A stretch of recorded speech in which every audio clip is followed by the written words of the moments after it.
Oke, selamat malam. Ya, gue pengen bikin video lagi. Ini kali ini videonya lebih ke sharing sih ya. Ke sharing tentang proses bulking yang sedang gue lakukan dan gue mau coba share aja.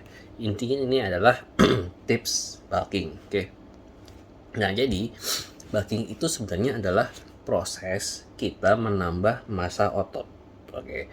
Nah, hal yang paling banyak gue dengar adalah, oh kalau bulking boleh makan sembarangan dong.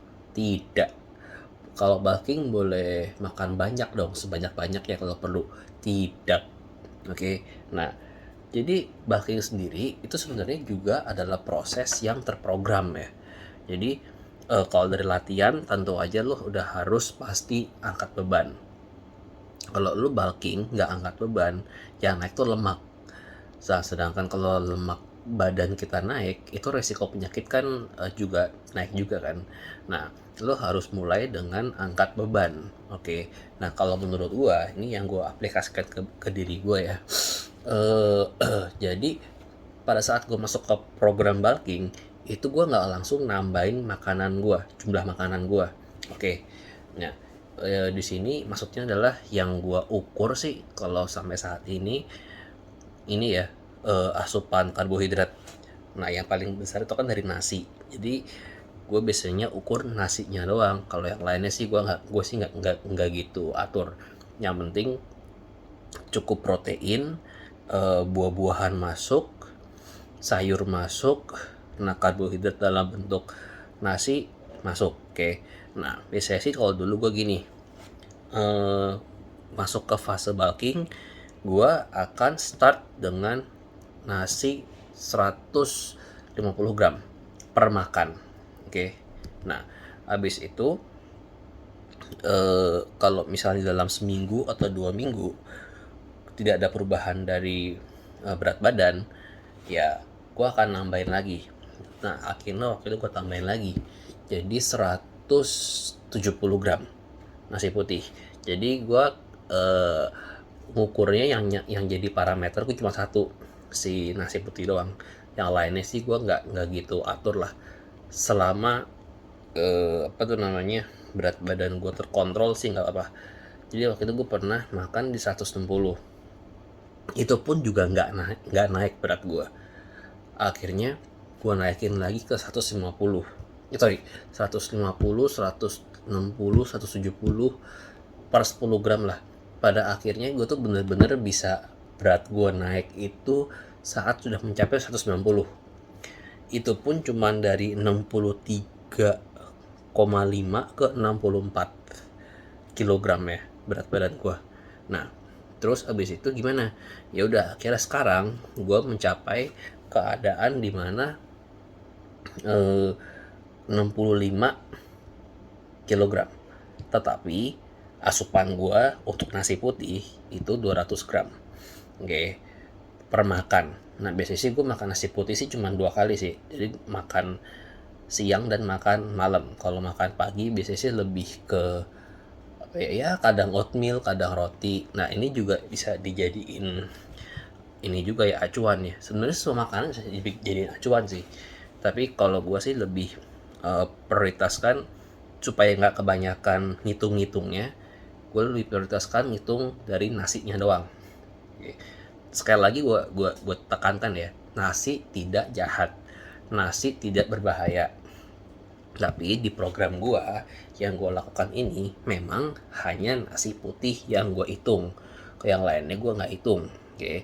Kenapa? Karena aku kecenderungannya lauk pauk gue biasanya beli dari luar. Jadi gua udah ya setengah tutup mata lah dengan prosesnya lah. Intinya kan kalau bisa nggak digoreng. Terus kenapa kok nggak digoreng ya, supaya eh, tidak terlalu banyak inflamasi atau peradangan dalam badan gua.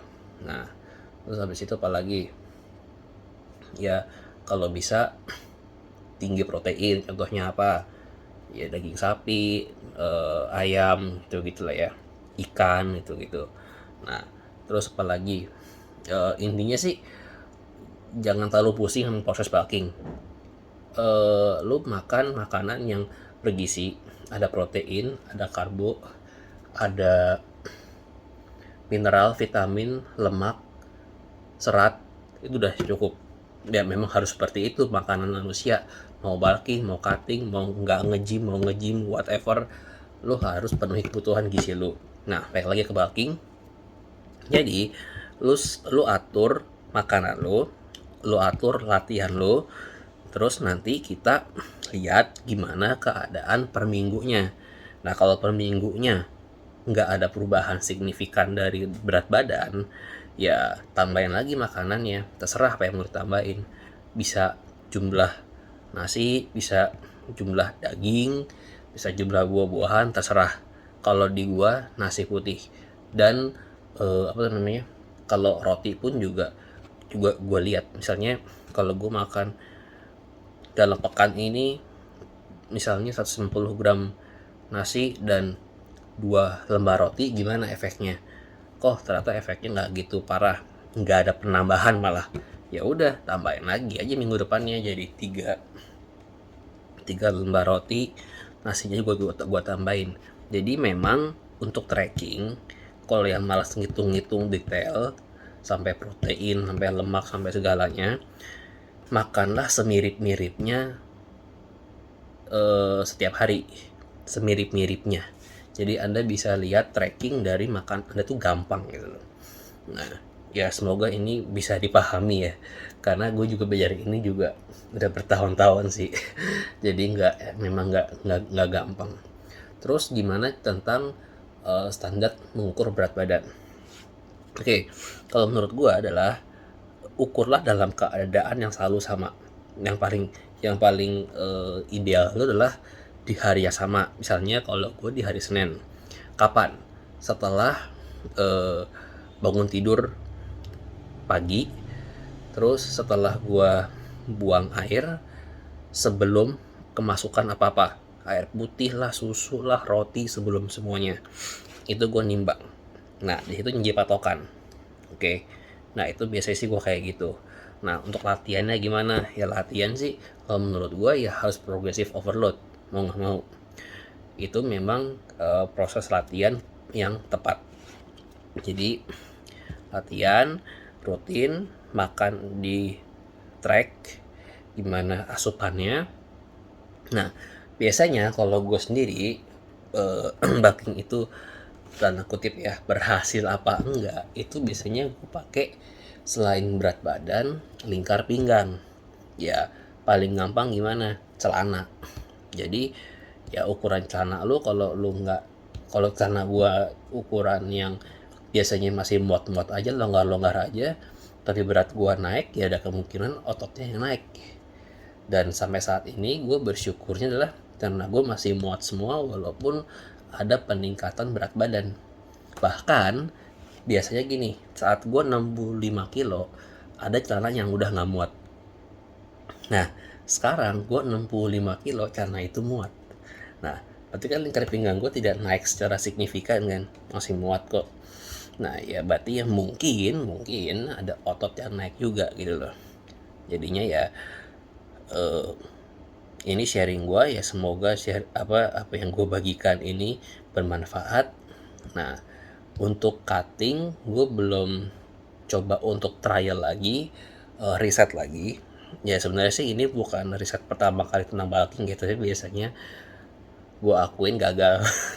Jadi gue bulking nambah berat badan, tapi lingkar pinggang nambah juga. Yang kali ini kayaknya sih berhasil.